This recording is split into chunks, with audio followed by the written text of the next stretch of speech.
So we're going to talk a little bit digital transformation. I'll go over what's our agenda for today, right? What we'll be discussing, right? We're going to do a little bit of introduction, just a quick introduction of who I am and why you might want to listen to me, why I get to do these kind of speeches regularly, and sometimes people show up to them and actually enjoy them. So we'll do that quickly. We're going to talk about like what the heck is digital transformation, that definitional kind of way that we talked about it already, and you know, how you can stop it. Well, that's a lie. You really can't stop it, but we'll go into that too. I'm going to tell you a couple secrets about digital transformation.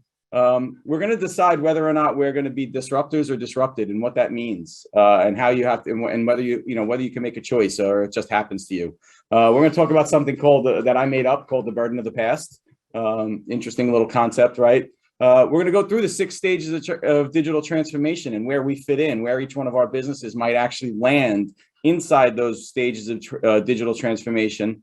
And we're going to talk about moving forward. Like, if you really want to start this digital transformation journey, how are we going to get started, and how are we going to transform, and what decisions and how do we have to think about that, and and where do we start, really? So we're going to get into that, and then obviously, if we have some time, we're going to do some questions. Hopefully, I'll give you a few good answers, right? So let's go out to the next slide. So about Techworks Consulting, really, we're an outsourced IT service provider. We've been around for 20 years. I've been doing this for around 30 years in all sorts of different levels. And we get to see so many different types of businesses that are at so many different stages of their IT and their technology journey, I would say. And we get to kind of take the best of those and see what works with other clients and understand why sometimes it's successful and why sometimes their digital transformations are unsuccessful. So we've been around 20 years. We do outsourced IT for businesses of all sizes, internationally and local.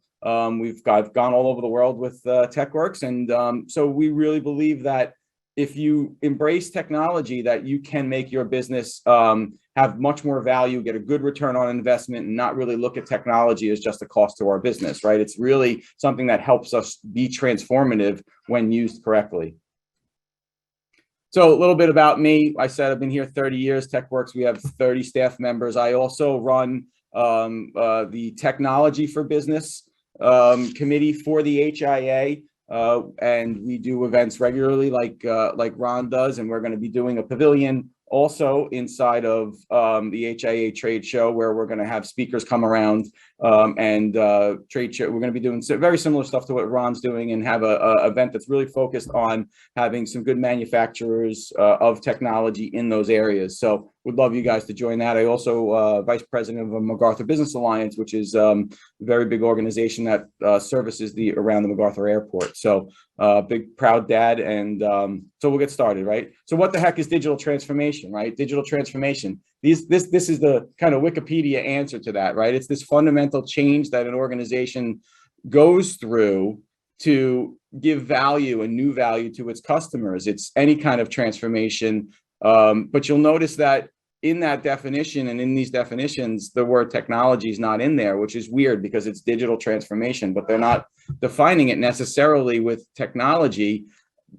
except they're saying how we use technology. So it's interesting because that's that definition that we have, but there's a lot of, I want to say, it's not a lot about technology, but we'll get into that, right? So let's talk about why digital transformation. Like, what are we up against, and why is digital transformation so important? And the digital transformation, and these are the kind of topics that I get to talk about at the end of the day. What are we up against? We're up against things like how we adopt to cloud. Everybody's moving to cloud, and I'm still having servers. And is that giving me a digital transformation?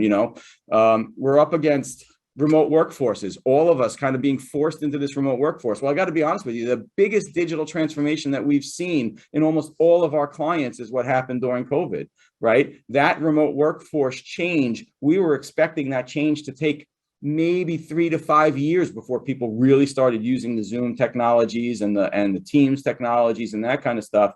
But the digital transformation was forced upon us all, that we all had to get into that remote workforce mentality, and nobody thought it was going to happen as it did, but that's what happens in this world, and those that are flexible to it really took advantage of it, and some of us took better advantage of it than others. Some of us were more prepared. Some of us had to spend a lot of money to catch up, but that was a big disruptor that came in. The stack software that we're talking about, what is the stack? The stack is that now all of the industries are getting to the point where the entire industry is kind of pre-set up, right? You can go out and your competitors can come in and they can join and then go out and buy a piece of software that maybe you've been using for 30 years, but now it's all set up for them. You've done all the hard work, setting up, talking with the manufacturers, the software vendors, getting that software set up. And now this industry is set up and they can just kind of like cookie cutter it in there and get all of that knowledge and expertise all in one piece of software right now. And we used to struggle with that. So it's we're up against that technology that allows competitors to come into market in some cases much easier than they used to, right? So obviously big data and the ability and how much data that we have inside our networks, that's gold that all of our businesses have and we don't use. So, but a lot of the better businesses we're up against, or we're talking about this transformation of businesses that are using technology and making good decisions off of the data that they have, but not just the data they have, the data that is out there in the world that they can combine with the data they have to make better decisions about who their good customers are, about whether that data is valuable to be able to be resold, to use that data in a way that it's never been used before. It's got a big value, and it's the new gold. It's new gold. It's the new oil is really data right now. So we're up against businesses that are looking to take advantage of that. And if we're not thinking about that, that's the world we're living in right now. So this thing of APIs, this interface with businesses that allows all these businesses to, all these different pieces of software to communicate better, where we used to not, we had an Excel spreadsheet and we had a different SQL database and we had another piece of software and we had to kind of play in between all of those. And now those businesses that are looking to integrate that makes them much more efficient and much more, able to think about how they interact all of their data together. So obviously IoT is coming. It's here in a lot of ways, but it's coming even more. And that IoT everywhere is changing all of our businesses, whether it's smart thermostats, whether it's smart TVs, smart toasters, whatever it is, or smart machinery for that matter. Machinery that doesn't, necessarily just put an alarm out when that machine is having a problem, but is actually predicting that it's having a problem. It's getting out into that world and saying, hey, I'm smart enough to know that my machine's not due for an oil change for another, 15 or 20 days, but my oil's getting thin or the viscosity is breaking down. And it's actually, so these things are now everywhere. They're surrounding us and the smart businesses are looking at that and taking advantage of it. And that's where we're at, right? So security and compliance, it's on our radar, where we might not even be able to compete if we don't change our practices from a security and compliance standpoint, and the automations that might need to go along with that.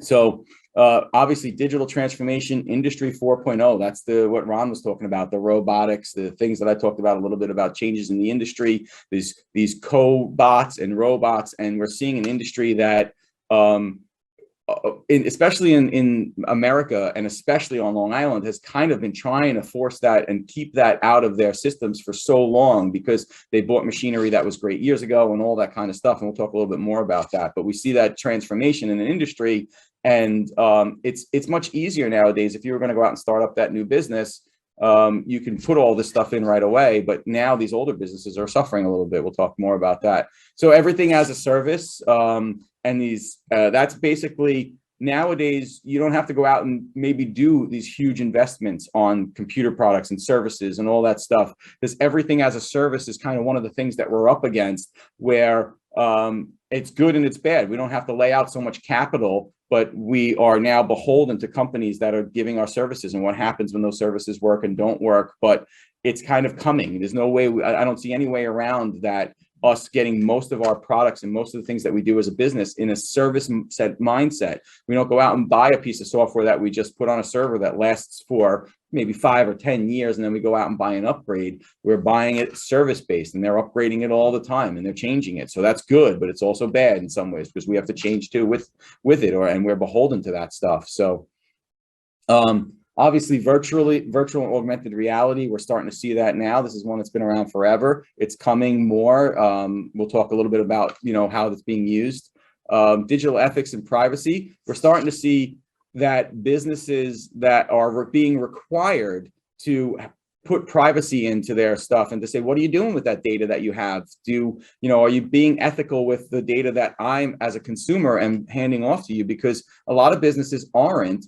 And unfortunately, that's gonna when the consumer is actually going to be demanding that we are more ethical and that we have better privacy standards with our systems moving forward. So that digital ethics and privacy, I think that the consumer is now just starting to say, hey, well, I'm willing to give my data out to these businesses. Are they going to take good care of that? Are they going to be good stewards of it? So we're living in a world that says digital ethics and privacy is becoming more important. And I think that the businesses that actually put themselves out there that say we are going to be more ethical and we are going to be take better care of your data are going to have a strategic advantage.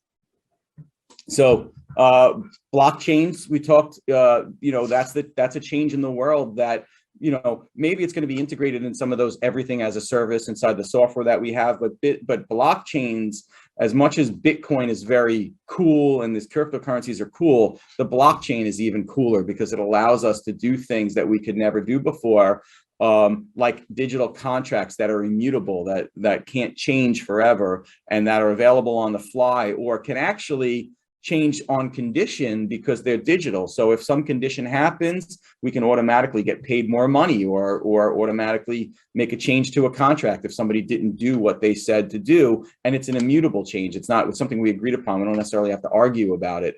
The blockchain for things like NFTs, these non-fungible tokens and stuff, now we have the ability to take some of our own creative content and put some value to it that just can't get repeated over and over again. And it's very, very interesting. The blockchain is probably one of the most powerful tools out there for businesses to look at, how they can transform and how they can use that technology.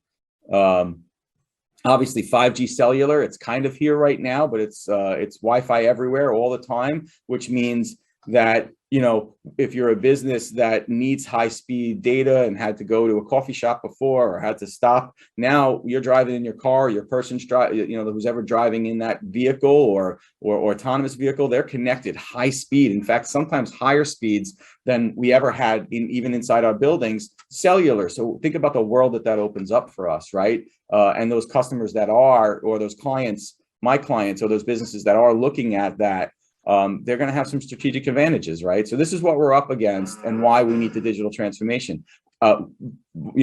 Artificial intelligence, it's coming and we're seeing a lot of artificial intelligence, but it's not necessarily in those kind of robots that are smart and walking around and, maybe answering, opening the doors for us, or it's not that kind of, it's the Alexas and the other tools that we have around us, or it's the looking at business processes and being smart enough to be able to change the way something happens as more people use a certain portion of your product or don't. And they can basically understand that, because of the way people actually, what the kind of questions that they ask for or what they're asking on Alexa, now that we might be able to deliver better data because of that, or sell a different product, or if we have that kind of information, they're actually recommending that people might be more interested in cats than dogs this week. Maybe we need to sell the cat line. That kind of stuff is what's going on in there.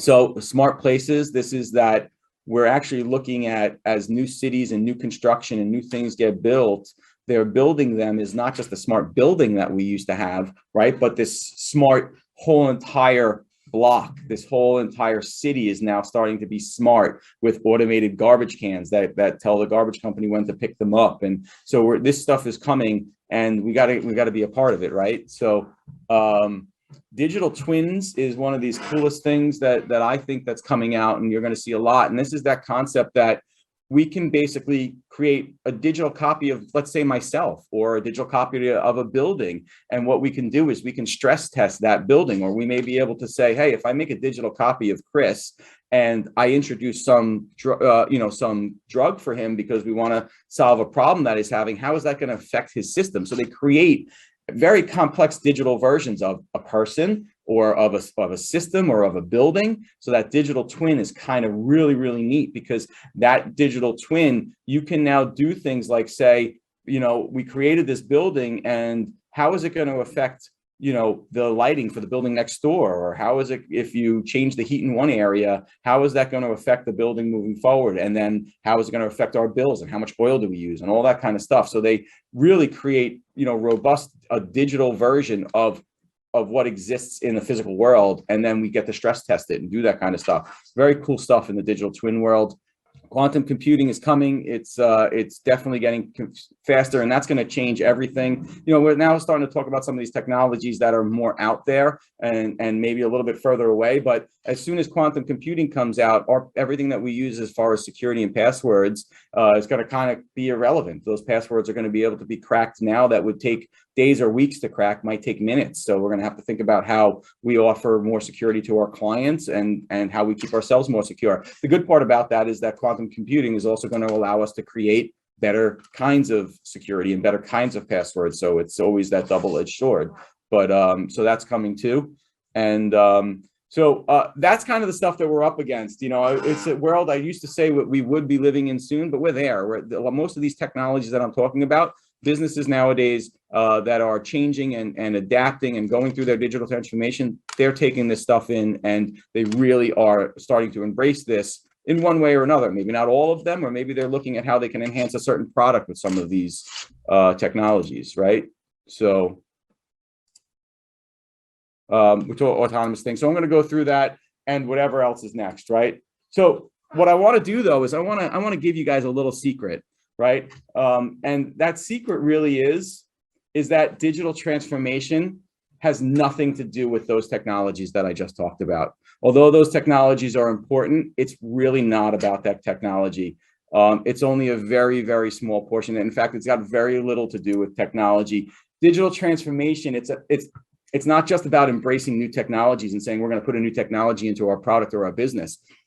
It's about how the businesses work together. They organize change, how they adapt and look at these technologies, and the mindsets of those businesses that are willing to be more agile, to change more, to be able to deal with an uncertain future, an uncertain solution. It's about change through an organizational culture. It means accelerating the way we do business and the activities, and maybe lowering some of our costs, improving ourselves to market. But really, there's a lot of change that's going on, and it's more about how we embrace that change inside our organization and us as people, or how much we fight those changes as to whether or not we're going to be able to digitally transform. So that's the big secret about digital transformation, is everybody thinks that digital transformation really is, oh, well, I got this new technology, I'm going to put it into my business and my business is going to be great. I went out and I bought a new machine and my business is going to be, we just digitally transformed. The truth is that most people on their journey of digital transformation, their first, second, even third attempts at kind of adding technology and saying that this is going to change my business, about 70% of the time, those really fail to get off the ground the way that they thought they were going to, because they're either forcing it inside a culture that's not ready for it, or they haven't changed themselves. They just think it's a panacea. So, and the other secret that I have is that your technology providers, the companies like me, the software providers, they're struggling with this too. The fact that we believe that technology is the driving force for digital transformation, that's actually part of the problem. We really need these systems that get put together. But a company like myself, I have to digitally transform. I mean, if I could tell you the way my business was 20 years to what we do now, obviously all of us have changed, but my industry changes every 3 to 5 years. We're reinventing ourselves. But it's a struggle because it's getting more complicated now for us, and it's happening faster. And we'll talk a little bit about that. So, and sometimes these software vendors, are not staying up with the technology. So maybe they're holding you back from your digital transformation, or maybe your technology company is holding you back from the transformation that you want to do because they're not up on the newest technology. So we got to be careful about who our partners are and who we deal with in a world where digital transformation is happening, but this old product's holding us back, or this old partner is holding us back. We got to be careful about that. So this kind of concept that it's this multidisciplinary involvement, it really takes a change in mindset. It's really the data analytics of a company, the technology integration, how digital literate we are, the ways that we experience these technologies, how we deliver the technology to our customers and how they use those technologies, and the people in operations who are part of those those roles, whether those people are able to embrace this new technology, whether we're willing to train them on those new technologies. That's really what we're talking about in the digital transformation mindset. The digital transformation is, as much as it's about embracing technologies that help us transform, it really is much, much more than just the technology. And I can repeat that over and over again so that we really understand that.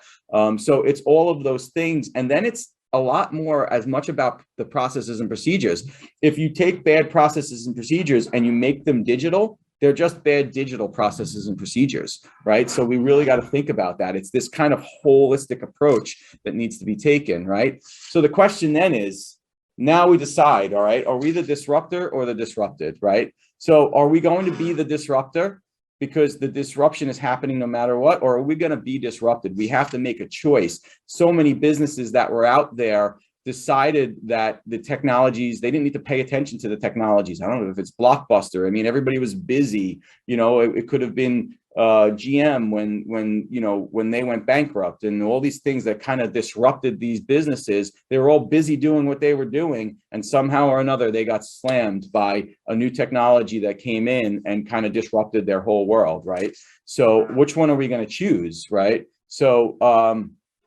are we digital innovators or are we digital bystanders, right? Are we sitting there watching it go by, watching it happen to us and saying, oh, I didn't expect that to happen? But the truth is a lot of this stuff is predictable. All of those technologies that I showed you, if they're not here now, they're going to be here really soon, and they're going to be affecting our organizations. So we need to see disruption as an opportunity and not an adversary. We need to look at that as an opportunity.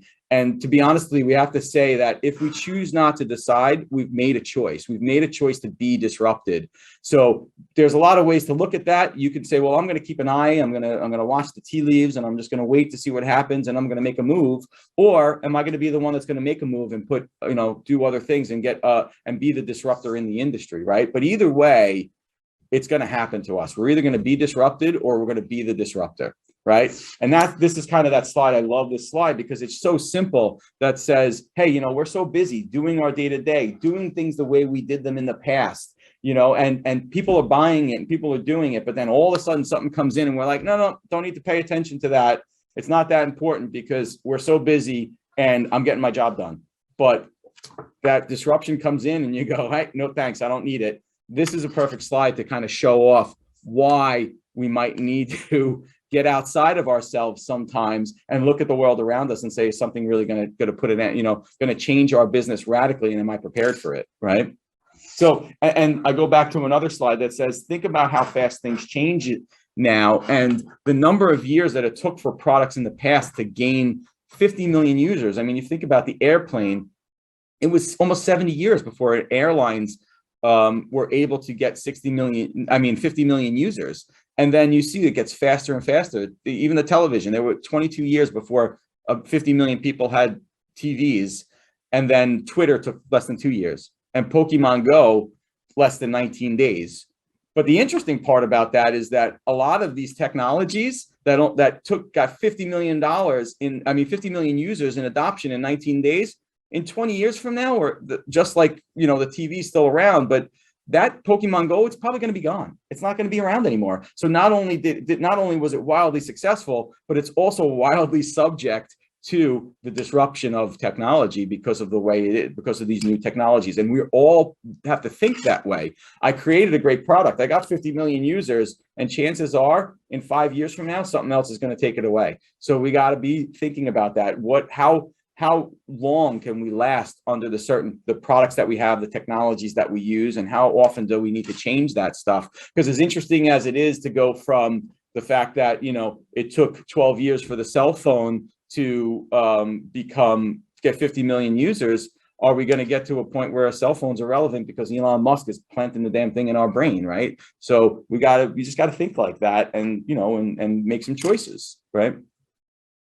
So we're going to ask a question of, why do businesses not change? All right. What is it that makes them hold on to their old processes and procedures. Like when I was a kid, I had this GI Joe with a kung fu grip that was just wouldn't let go. We wanted to hold on to the vine forever, right? So, and we see so many businesses. I see so many businesses that we work with on a daily basis that make it that maybe don't even understand that they're making a decision to not change. And why do they make those? What is it about the businesses, or what is it about our mentality that's holding us back from actually doing digital transformation and transforming our businesses in that with that mindset? And it's this thing that I call the burden of the past. If you think about the burden of the past, it's if you built New York City and you built it with all this infrastructure and you put all the cables and wires in the ground, you have all this infrastructure that's copper based. And now somebody's out and they're building a new city and they're going to say, well, we don't need copper wire anymore. All those people that invested all that money in copper, they say, we got to still use that copper. We have so much invested in it. The new city's going, oh, fiber and wireless and all that kind of stuff. So you actually find as you travel into some of these, some even third world countries now, the infrastructure that they're building is more efficient and more better, right? Because they don't have the burden of the past. They don't have to worry about taking care of the older technologies. They don't have to worry about whether or not somebody's still making money on that technology and how they, and how they physically remove those old technologies. They don't have that burden of the past. So they can just go in with a fresh mindset. And this is what's happening to us, like I said before, with new companies that are coming into our industry spaces. They're coming in with a new mindset that says, I'm going to build a new factory. It's going to be the best, most efficient factory in the world. And now the manufacturer who's been around for 40 years is doing it. They have the advantage of customers and experience, but that a factory is so efficient and so much and gets so much more accomplished and can produce a better end product for the customer with how they alert their customers and track their products along the way. That's where the competition is. It's the fact that we're just still trying to make that old stuff work. So what is it about that? There's a lot of businesses that say, I'm going to hold on to this stuff and we're not going to change because it's this matter of principle. I don't want to fix it. My old piece of machinery is not broken. Why would I go out and buy a new piece of machinery? I can make it work. It's maybe people see it as wasteful in some cases. It's, the principle of that is there. If it's not broken, I don't want to change it. I still could use this old thing. And until I'm forced to change, I'm going to still try to make this stuff work. So then there's that thrill. I see a lot of business saying, well, I have an old piece of equipment and I'm the only one who knows how to still use it. And to be honest with you, we see this. I have some clients who are like, oh, the owner of the company is the only one who knows how to fix this old machine. And he's down there working on that machine, but he's not working on his business, right? Or he's down there. So there are these tinkerers. They can't resist trying to make these technologies, these older pieces of equipment or softwares, try to continue to get that working. And they find some pride in that. And that's really cool, but is it good for our businesses? So there's a lot of people that think like that. It's the fear of the learning curve, this uncomfortable feeling that we get when we're overwhelmed by the change that's around us and how we have to train our users. Are they going to be able to do that? What's next? I don't know. I'm comfortable doing what I'm doing. And to go out there and put the learning curve in is, it takes some new effort. It takes us learning and doing that stuff and having a mentality of that never stop learning. And when you've been doing something for 30 years, you might say, I don't know if I want to put that kind of effort in. So it's interesting, right? So old doesn't mean outdated or dysfunctional. When it comes to dysfunctional, it's hard for us to decide what old means. Can we add? So a lot of people, they think that, I look at a server and I say a 5-year-old server is really old. And then I'll have a client who says, well, yeah, but my last server lasted me 20 years. And it's like, it doesn't really work like that. So this relative term of what old is, and whether it's functional or it's profitable or whether it increases processes are two different things. And we kind of got to get on the same page of that. Old doesn't necessarily mean old because, there are products that I bought a year ago that are now old for me. Right? I can't use them anymore. And there are products that I bought 20 years ago that are still functional. So we got to really figure that out and use these terms and really think about that a little bit. So it's a lack of time and motivation. I mean, business owners that have been around, I talked to some of my clients, they've been doing this for 30 years and they're like, oh, I'm just kind of done. Nobody really wants to take over the business. So I'm going to ride it out.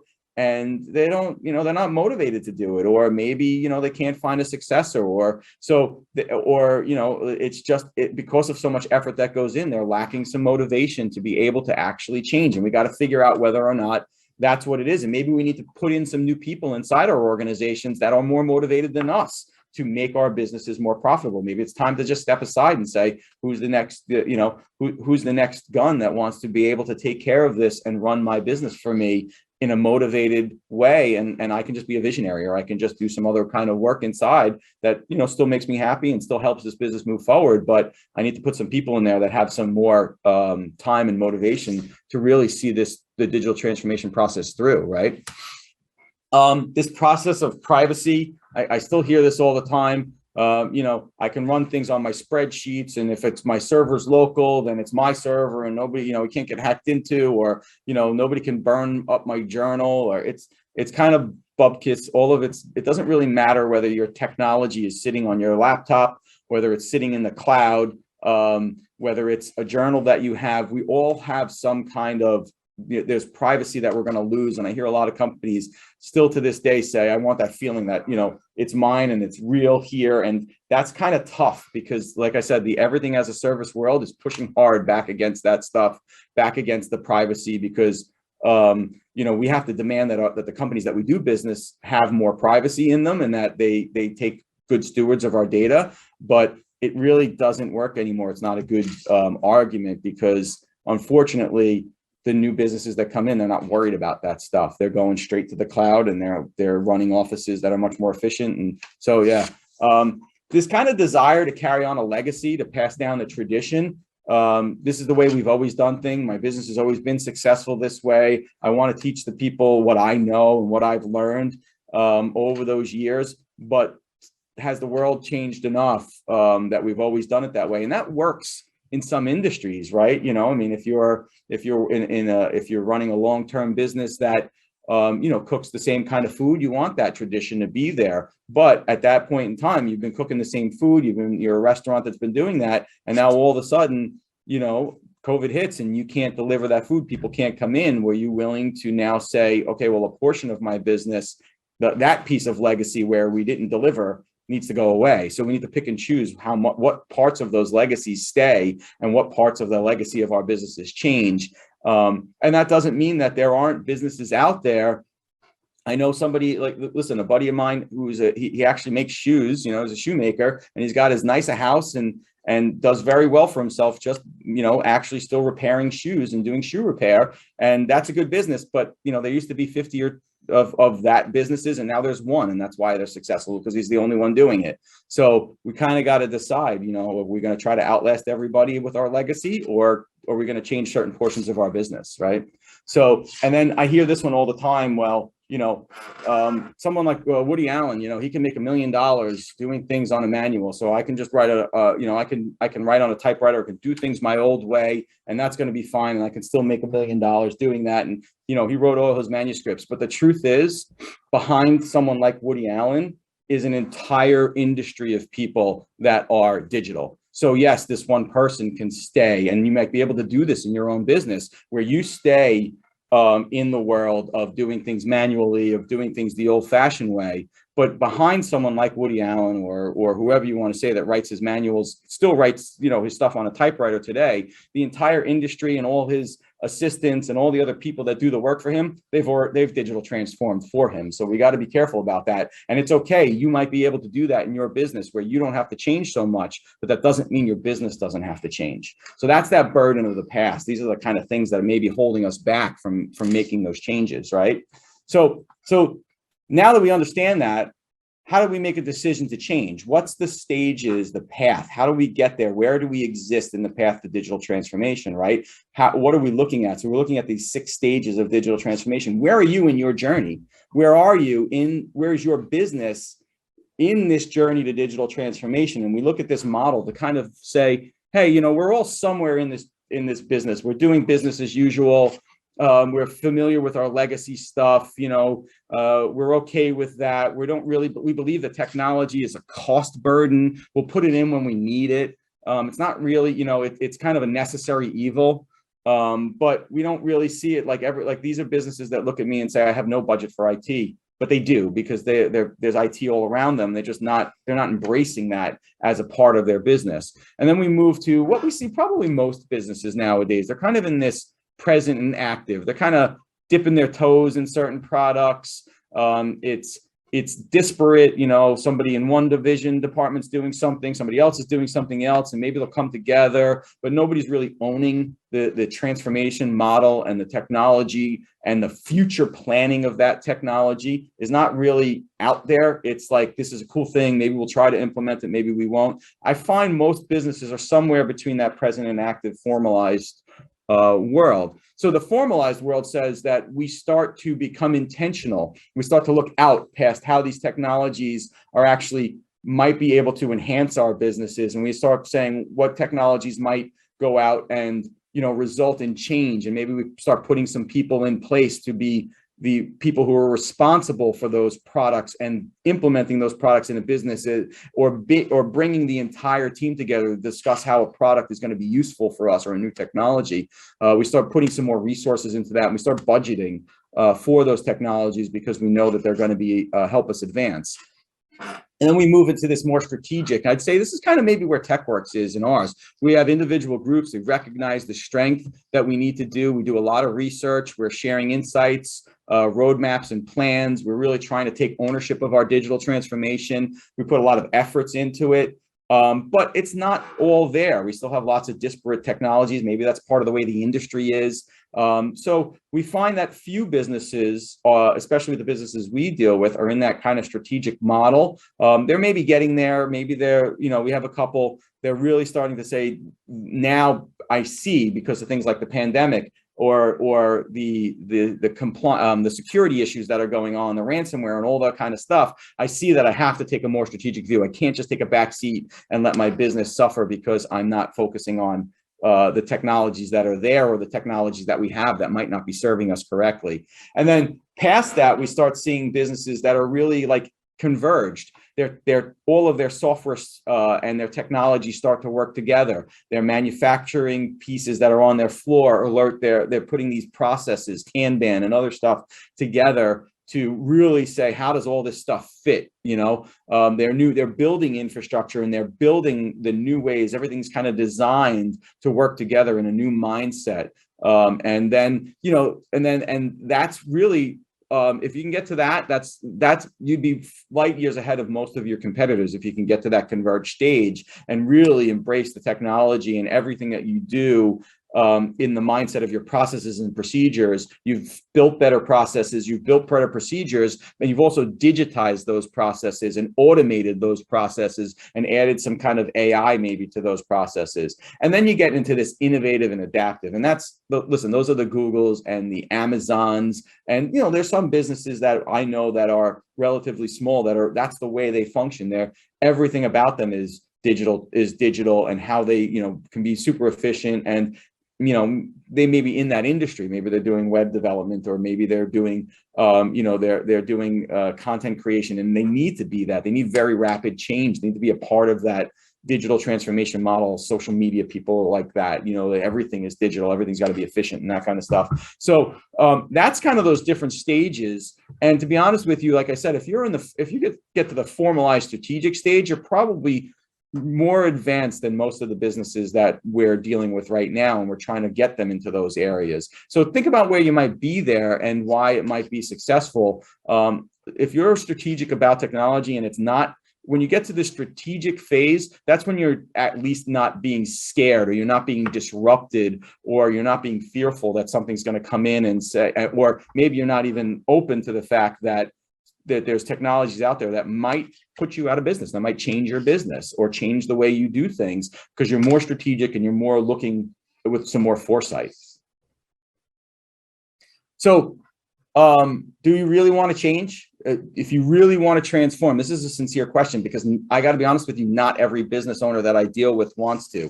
Some of them are riding it out. Some of them just want to continue to make their money. And like I said, they may not want to change. It's a sincere question that we have to ask ourselves is, are we ready for that digital transformation? Are we ready to embrace these new technologies? Are we ready to embrace the new partners and that are going to help us there? Are we ready to embrace the new employees and people that are going to help us change? It's a very sincere question, and it's not one that everybody can answer with an affirmative yes, right? Because it's not easy. It's a battle. It's a change in mindset, even for myself, who does this regularly and deals with technologies, and even for the people in my organization who want to say, listen, we just built this technology and it works great. And you're going to tell me in a year from now, we're going to rip it out and do it again because something else is coming? Yeah, that's what we need to do. It's hard, right? It's not easy to do that stuff.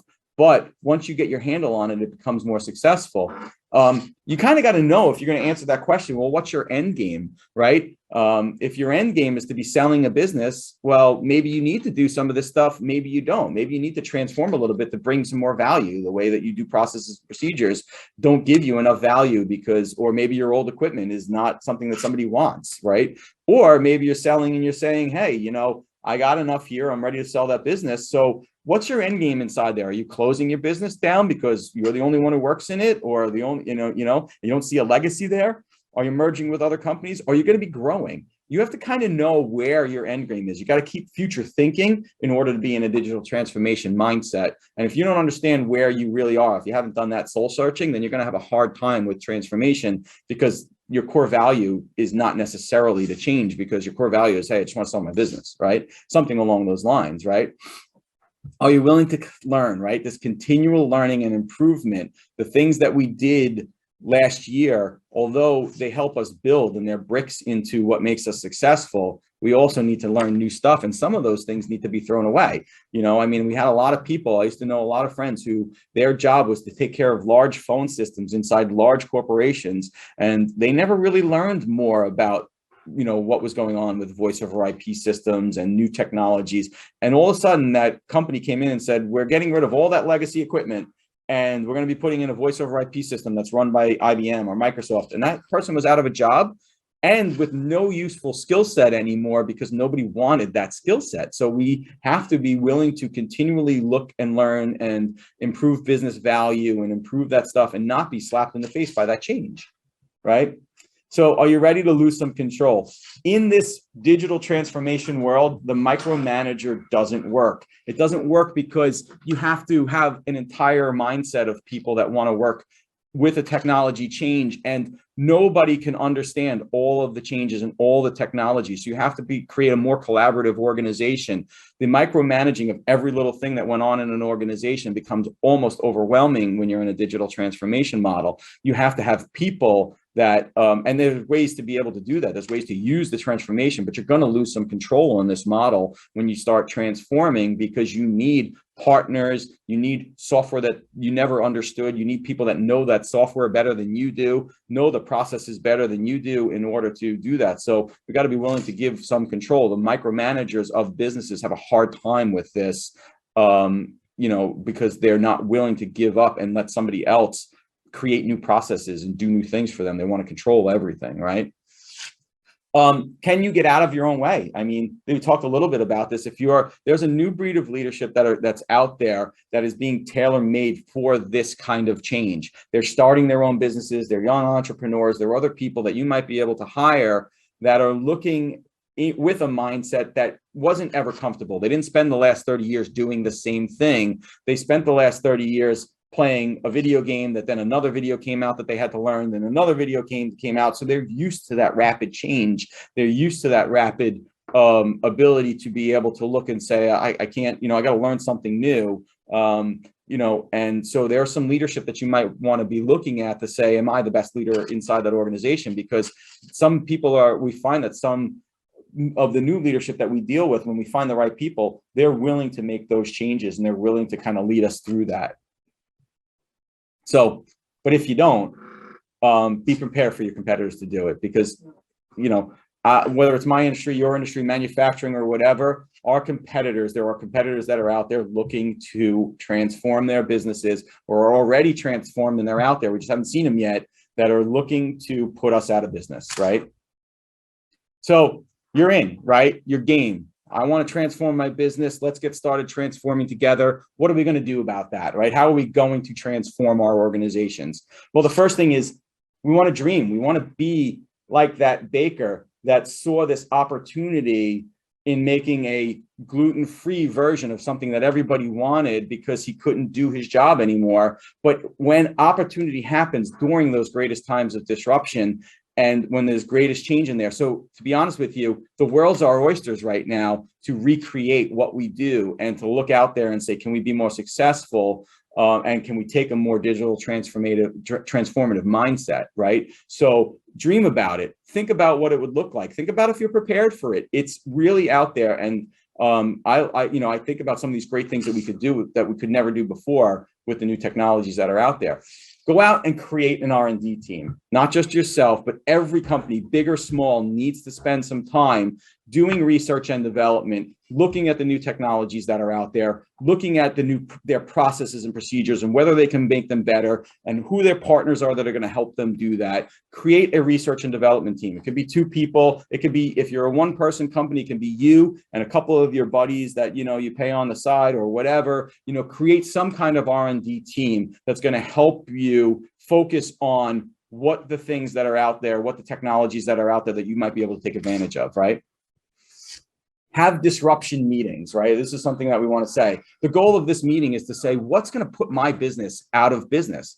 If some manufacturer, if some business came in and they created this product today, I'd be useless, all right? So think about that. If it happened, and can you create that product, right? Can you create that thing that would totally revolutionize your industry?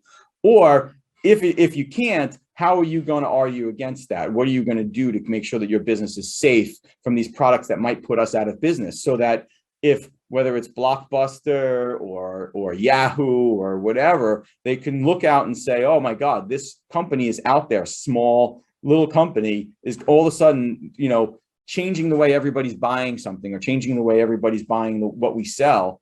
We want to be out there looking for that. It's that kind of foresight mentality, right? So if you create what's called a disruption meeting, do it once a year or every 6 months and say, what is it that's going to put our business out of business? What are we looking out there? What cool things have you seen that other businesses are doing that we need to know about, right?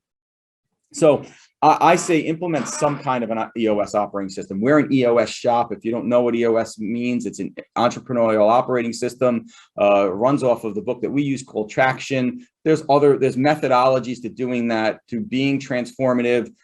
There's other things like Scrum and Agile that you can use but create some kind of processes and procedure to do that, to set goals, to track your transformation, to put out not just what we're doing today, but in the EOS model, it says, where do we want to be in 10 years and where do we want to be in 3 years? And then how do we do that in a year? And then how do we affect that in 90 days so that we're all working towards a goal and we're in this constant transformative mindset? And it allows you to be flexible because those 10-year goals, they might change, regularly, but those 1 year and 3 year goals, you're kind of, you're setting it up so that everybody kind of knows where the organization's going. So some kind of a process that lets everybody know that we're in a transformation period. We have to transform our business, and this is the roadmap that we're going to use to do it. I said we use the Traction EOS model. There's other ones out there, but I really recommend that that you get on that kind of a foresight-looking product. Search out the best people and partners. When I say that, having a partner like Bimser, that's really out there, and we know we've used them. That's really helped transform some of our customers. That really has a transformative mindset and looks at how your processes and procedures not just don't work digitally, but don't work in the real world, and how you can make them digital and how you can put out a better process at the end, deliver a better product to your consumers or even to your employees, because we want to deliver a better product to employees now because it's very hard to find good people. So together like that with good partners, we can transform our futures. So I put some out here. This is kind of some references for what I do, some of the books that I used, some of the things that I read, and we'll have these slides up for you guys. Link to that video, some other really cool videos about, what it is, how I come up and what I read to go out there. Flash Foresight's one of my favorite books that talks about how we become disruptors and how we, get out of the burden of the past and that kind of stuff. So this is just some stuff for you guys to look at. We'll share that in a slide. And that's what I got for you guys. This is our road to digital transformation. I think it begins with us just talking about it, thinking about where we are, and looking out for those really good partners and people that are going to help with that digital mindset. So thank you so much. I have anybody, any questions that are out there, I would love to answer. I don't know if there's any questions, but super happy to answer them. Thank you very much, Chris. Much appreciated. So let's see if we have any questions. So for our attendees, we have a question section on your screen where you can type your questions and our panelists can see. So some questions we already have been receiving. Some of them you may have it in your mind, you may want to ask.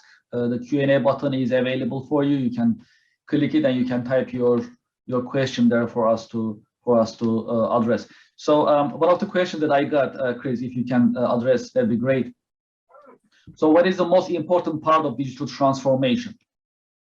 The most important element as to listen, the most important element of digital transformation is mindset. It really is getting into a mindset that is not fearful of the future, that is not fearful of what, you know, is coming out there, because these things are coming anyway, right? These technologies are coming, and for too long we've tried to put these barriers up that stop us, that say, hey, I can hold off forever, but we can't.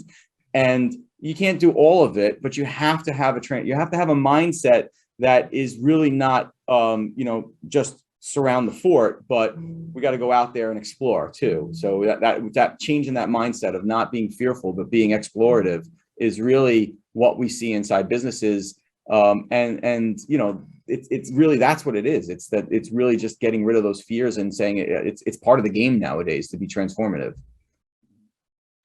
I have another question. So in terms of digital transformation, is it good for certain industries based on your experience, or you have been able to, you know, see different examples?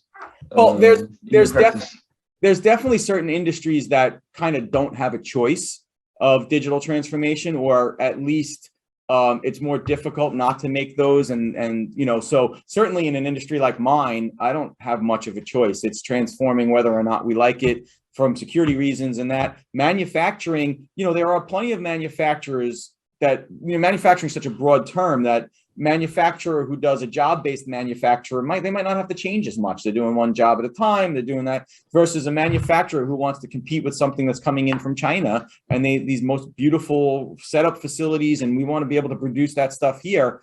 If they're trying to do it and they're trying to compete, even, you know, even regionally, you know, in New York versus North Carolina or something like that, if those industries, they can't really succeed unless they're doing that transformative model, because they're not going to be as productive, and their consumers are not going to be as happy with.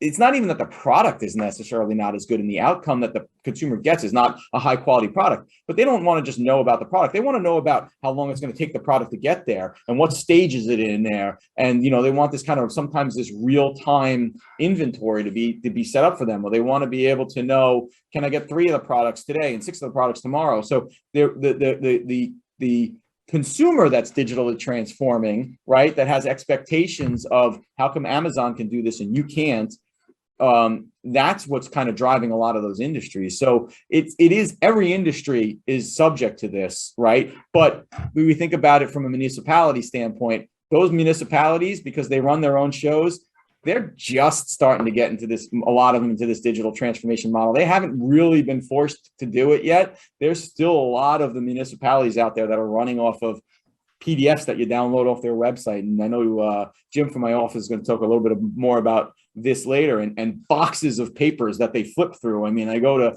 in my county, if you want to go get a record, you got to go all the way out to, you know, Riverhead, and they got this big book. They're going to open this, you know, like they're still doing stuff like that, right? And you're like, you know, yes, blow the dust off of it. So they, you know, there's not as much, not that there's not a need for it, but there's not as much demand for it because they have all the control. So there's industries that don't need to change as much, and there's certainly industries that need to change more. Okay, great. Thank you, Chris. Let me see if there is any other questions that I'm receiving. Looks like we have no other questions at the moment. So, well, it's been actually very helpful for us to actually learn about digital transformation. So that was actually a great presentation. So as we learn from it, it's not only about technology. There is a lot of leadership involved, and it's also at change management in a way that we need to be managing it, and that is very important in a way that get it started, plan it, implement it, as well as to make sure that it's actually sustains, right? It stays for good. So that's also very important. So in that sense, Chris, thank you very much for your presentation. Much appreciated. Thank you so much. Yes, so to our attendees, of course, if you have any other questions, you can stay in touch with Chris. With Chris and Techworks, we work very close. As we always say at Bimser International, there is nothing better than a great partnership. So we value our partnerships, we value our customers, and that is very important for us. So as I mentioned earlier, SYNERGIZE is a platform. We talk about digital transformation, we talk about benefits of technology, as well as it's a way to share experiences of our customers, as well as of our channel partners, nationally and internationally. So that's a great opportunity. In that sense, thank you very much, Chris, for the presentation and for sharing your insights. Thank you.